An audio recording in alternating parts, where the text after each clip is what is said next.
Hi, welcome to the third episode of U.S. History, But Interesting, the series where we go through American history connecting with the past by Alan Brinkley chapter by chapter and talk about what the textbook says, what it doesn't say, and why you should care about this history right now in the 21st century. Today, we're covering Chapter 3, Society and Culture in Provincial America, which covers the economic and cultural history of the 13 colonies up to about 1750. Before we start, I want to mention that this episode will contain a brief discussion of sexual violence. If you want to skip that section, check out the timestamps in the description down below. With that out of the way, let's get into it. Part 1, What Your Textbook Says. So I want to start this week off by talking about some statistics. In 1700, the population of the American colonies was about 250,000. By 1775, that number had increased to around 2.5 million. That's literally a tenfold increase within the span of about a single lifetime. There are two important things to note about this population increase.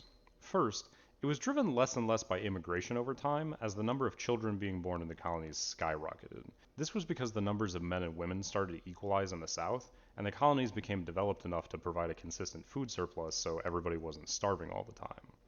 Second, the immigration part of this population increase was driven less and less by English people over time. The AMSCO book actually gives us some numbers for this. In 1775, Germans, who settled primarily in the middle colonies, most commonly Pennsylvania, made up 6% of the population. There was another group, the Scots-Irish, or Scotch-Irish, who were the descendants of Scottish people whose families had settled in Ireland before eventually moving to America. They made up 7% of the population, and they settled mostly on the western frontiers of Pennsylvania and the South. Other Europeans, such as French Protestants, Dutch, and Swedes, made up about 5% of the population. The last large group of non-English people in the colonies were Africans, who had been brought to the continent against their will. They made up roughly 20% of the colonial population, and about 90% of them lived in the South, where they were actually the majority in Georgia and South Carolina. We should also note that there was still a significant Native American population at this time, particularly up around the Great Lakes and in the Ohio River Valley, which will become important in the next chapter. Native Americans just generally weren't considered part of the colonial population because of the British policy of killing them and pushing them off their land rather than integrating Native Americans into colonial society. From there, let's move on to the economy. During the 18th century, the colonial economy was still overwhelmingly agricultural. In some places that meant subsistence farming, and in some places it meant growing cash crops like tobacco, but in either case, the majority of people still lived and worked on farms. Some people, predominantly in the north, worked in industries that harvested natural resources like timber, fish, furs, or metal, and some worked as craftsmen. There was a serious shipbuilding industry in New England, like we mentioned last time, but beyond that, there weren't many sizable manufacturing businesses like the ones that started popping up in England during this period. This was in part because land was relatively cheap and it was easier for businessmen to make profits through agriculture than it would have been to build industrial capacity from scratch. But part of it was also the intentional outcome of British economic policies like the Iron Act of 1750, which said that the American colonies would be allowed to produce iron bars, but they couldn't build their own steel mills. If Americans wanted steel, they'd have to buy it from England. We'll talk more about these policies in the What Your Textbook Doesn't Say section. Now, the last economic activity that we need to talk about is commerce. Commerce was actually sort of difficult in the colonies because there was very little hard currency in America at the time. And even when the colonists did have British currency, they usually wound up spending most of it on imports, causing the money to flow back to England. You'll recall that this was an intentional result of Britain's mercantilist economic policies. In any case, Americans found other ways to carry out commerce using barter systems or paper currency, or in many cases Spanish coins that they got from trading with the Spanish Empire in the Americas. Despite these hurdles, American commerce actually grew during this period, leading to what your textbook calls a thriving merchant class. These people built fleets of ships and created fortunes for themselves by carrying goods between the colonies and carrying American agricultural produce across the ocean to Europe. However, there was a darker side to this commerce as well, which is commonly referred to as the triangular trade. Here's basically how it worked. Merchant ships would sail from Europe to Africa with things like manufactured goods, textiles, and guns. They would sell those things in exchange for people whom they would transport to America and the Caribbean to sell as enslaved laborers. Finally, the merchants would load up on sugar and tobacco and any other American crops. They'd sail back to Europe, sell their cargo, and start the process all over again. The second leg of that triangle, the so-called Middle Passage, would bring millions of Africans against their will to the Americas in truly horrifying conditions. African people were packed in as densely as possible to boost the value of each voyage, and they were often forced to eat, sleep, and defecate in the same cramped cabins for the entire time, which meant that disease was usually unavoidable. It's estimated that up to 2 million Africans died during these voyages. I highly recommend checking out Crash Course Black American History's video on the subject, as they go into more detail than I really can in this format. Now, your textbook points out that the phrase triangular trade is a bit of a misnomer because there were more than 3 trade routes and, the system was actually more complicated, which is definitely a very good point, and we should all be super impressed with Dr. Brinkley's PhD level understanding of triangles, but he's really missing the point here. You see, the triangular trade is a useful simplification, like when we talk about how there are 4 seasons instead of worrying about all of the factors that drive individual weather patterns from day to day. The point of talking about the triangular trade isn't to completely explain every part of the global economy, it's just to help us understand that the slave trade wasn't simply a couple of boats ferrying people from Africa to Virginia. It was an essential part of the international trade network that existed during the 18th century, and for the merchants who participated in it, it was incredibly profitable. To understand why, let's talk about the economy of the South. Like we mentioned last time, Virginia's economy was based around tobacco, which was subject to booms and busts in prices. This meant that smaller farmers were often forced out of the markets when the price went down, leading to a market that was dominated by massive plantations. These plantations were very profitable because they were worked by dozens or hundreds of enslaved people who obviously weren't paid any wages. Further south, in Georgia and South Carolina, the economy was actually based on rice, which is grown in flooded patches of lands that serve as breeding grounds for disease-carrying mosquitoes. As a result, white colonists didn't really want to grow the rice themselves, but they were perfectly fine with making enslaved Africans do it for them. These types of economies drove the demand for more African labor in the southern colonies, but we should also note that the slave trade existed in the middle colonies in New England as well. It just wasn't as central to their economy in the same way that it was in the South. Let's move on to some of the social causes and consequences of the economies that we just talked about. So last time, we talked about how the economy of the South was originally fueled by the labor of indentured servants, but we didn't go into a lot of detail about what life was like for those servants. Let's cover that now. First off, although many of them signed on for indentures willingly, many did not. Some were prisoners of war, some were convicts who were sent to America as punishment, and some were just flat out kidnapped. Now, whether they came willingly or not, indentured servants were only bound in service for a certain amount of time, and their contracts often promised that at the end of that term they would be given certain resources to start their lives. However, in practice they often weren't given any of those resources, and because of the imbalance in the number of men and women in the early South, many men whose indentures ended didn't have the opportunity for marriage either. In the early days, women who completed their indentures at least had the benefit of a wide range of choices for husbands, and after their marriage, they often had a little more authority than wives would have had in England because people died so quickly that there weren't always men around to establish traditional patriarchal households like we would see in Europe or New England at this time. Now, we talked last chapter about how the population of poor, prospectless former indentures led to Bacon's Rebellion, and you'll remember that instead of actually providing opportunities for these freed indentures, rich Virginia planters opted to solve the problem by importing laborers who would never be freed in the first place. That sets us up for the structure of Southern society in the 18th century. Most white colonists were relatively poor, even the ones that owned their own land. However, the rich planters who made up the upper class of Southern society created huge plantations for themselves that were less like family farms and more like small towns. Some of them even got big enough to have their own private schools and chapels. Those large plantations would of course be worked with enslaved labor. Your book tells us that by the middle of the 18th century, over 3/4 of the total African population lived on plantations with 10 or more enslaved people, and nearly half lived on plantations with 50 or more. That meant that the black population of the colonies was highly concentrated on these large plantations working for the rich planters. This leads us to another wonderful quote from your textbook, where Dr. Brinkley says that the aristocracies that developed in colonial America, quote, tended to rely less on land ownership than on control of a substantial workforce. In the South, that substantial workforce meant an enslaved workforce. Also, these aristocrats did own substantial plots of land. That's why they needed so many enslaved workers to farm it for them. In any case, let's talk about the culture of the enslaved communities for a second. The first thing to note is that the experience of enslaved workers depended heavily on which crops they were growing.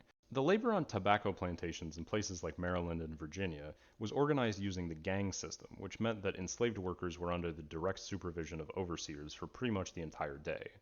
Rice plantations, like the ones in South Carolina and Georgia, on the other hand, used the task system, which meant that enslaved workers were given a certain set of tasks for the day, and they generally had a little bit of leeway in terms of how to actually accomplish those tasks. Now, the Africans who were brought to the American South came from a bunch of different places, and they spoke a bunch of different languages. That meant that the culture they had in America was a mixture of different African and English influences, rather than just a copy of any one particular African culture. For example, in South Carolina and Georgia, enslaved people developed their own language called Gullah, which is actually still spoken as a native language by some Americans today, including Supreme Court Justice Clarence Thomas. In fact, if you've ever sung the song Kumbaya, you've actually spoken Gullah. The title of that song is a Gullah phrase that means "come by here." If you're interested in learning more, I'll link to some videos down below. Now, enslaved people married and formed families just like everyone else did. But these families were constantly at risk of being torn apart because any family member could be sold to another plantation at any time.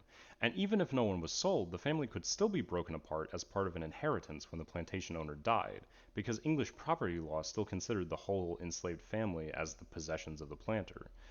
In addition to this, black families were also at risk because black women and girls were often subjected to what your textbook calls, quote, unwanted sexual advances from owners, which we can more accurately call sexual assault or rape because these women were not allowed to say no, and it's worth noting that there would be no legal consequences for any of their white rapists at this time.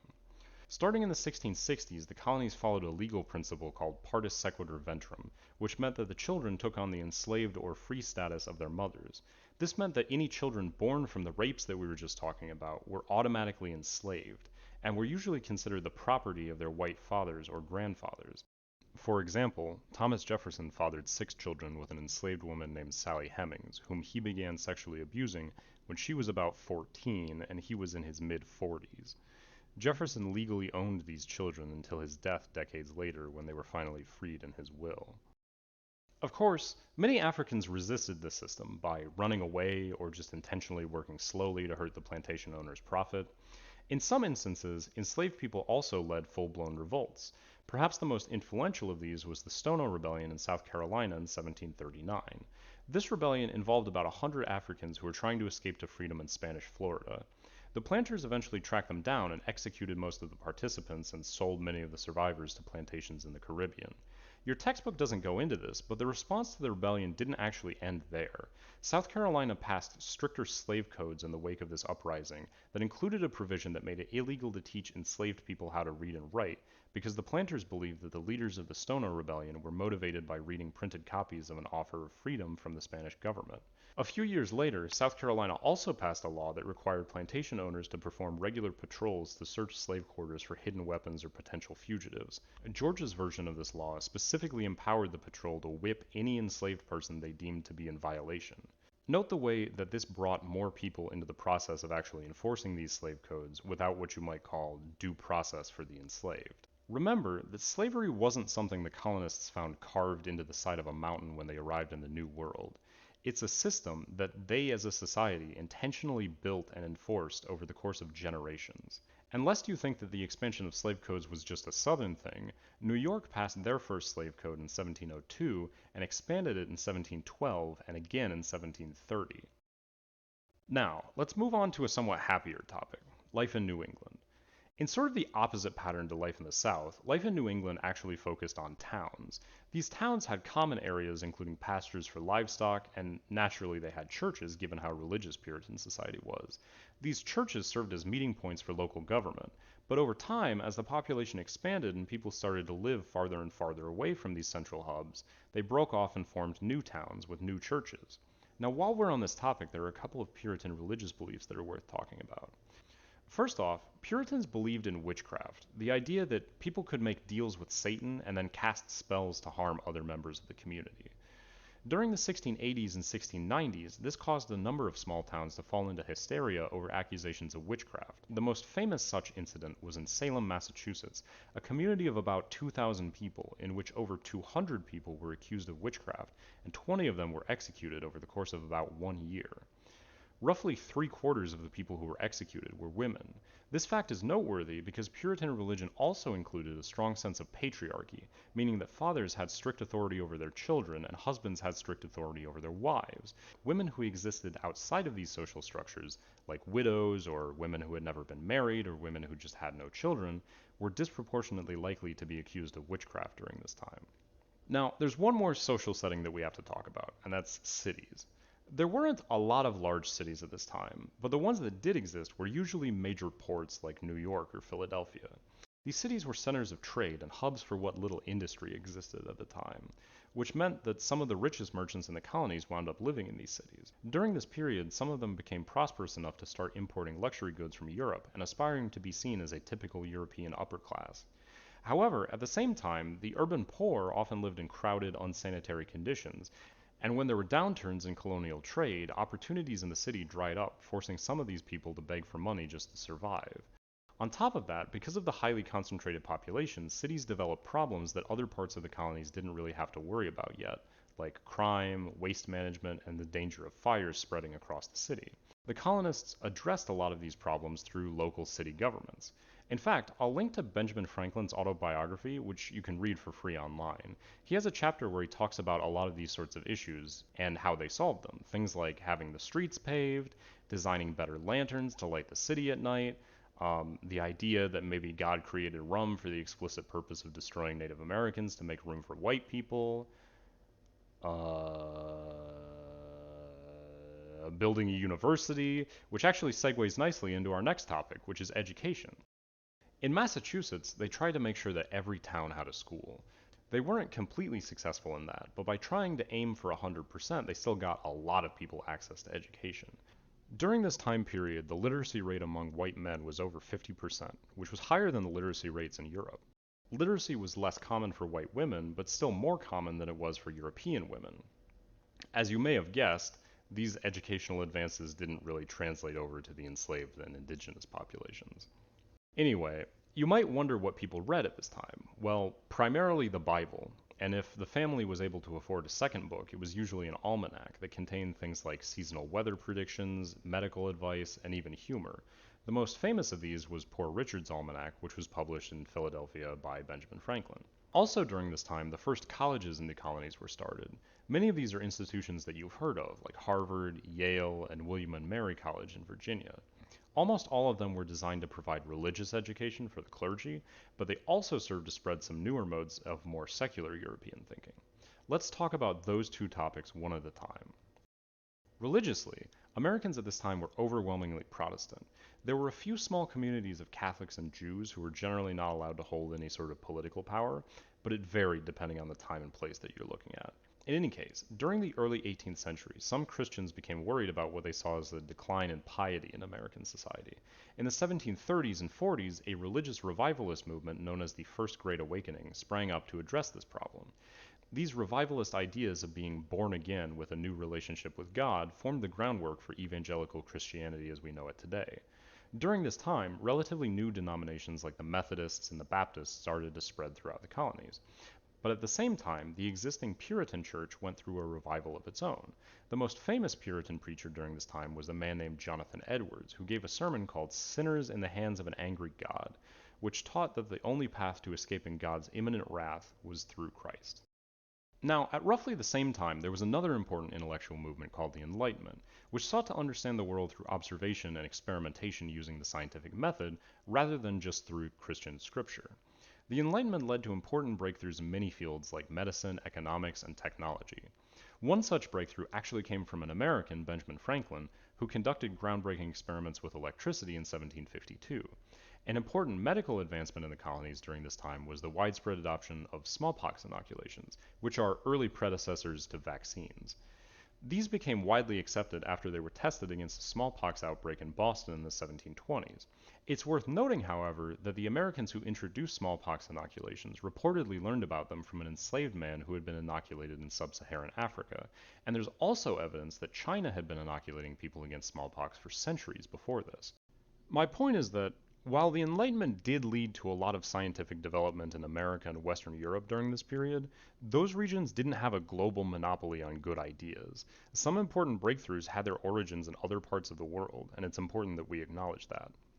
We should also touch briefly on the philosophical side of the Enlightenment, because it would form the basis for many of the ideas in the Declaration of Independence and the Constitution in the coming decades.